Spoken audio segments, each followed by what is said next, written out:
La genèse même du projet des Contes à gigoter remonte à quelques années. On souhaitait nous adresser davantage aux tout petits, puisque finalement on a un public très familial. Et donc on a réfléchi à un format. On s'est dit que ce qui est au cœur même de nos médiations, c'est le récit, c'est les histoires, les belles histoires.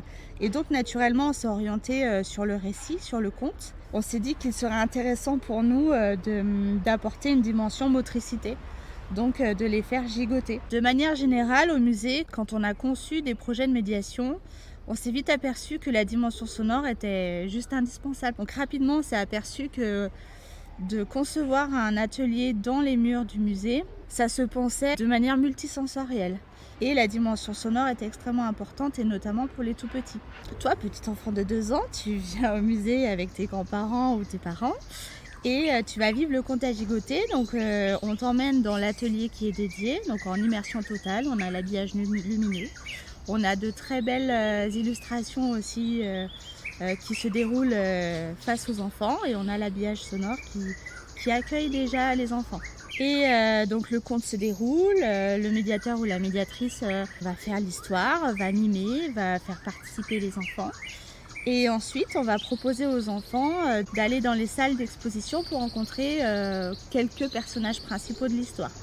Donc c'est aussi la plus-value, c'est qu'il faut toujours se recentrer sur qui nous sommes. Nous sommes un musée. Quelle est la plus-value à faire ce conte ici au musée ? La plus-value, c'est les expositions, c'est les collections. Donc on sort de l'atelier et on va rencontrer certains personnages en chair et en os. Les contes à gigoter, c'est un format qui se remplit très vite et très bien. Finalement, on a créé une espèce de collection depuis le début, et c'est vrai que les familles aiment bien revenir pour découvrir le nouveau conte.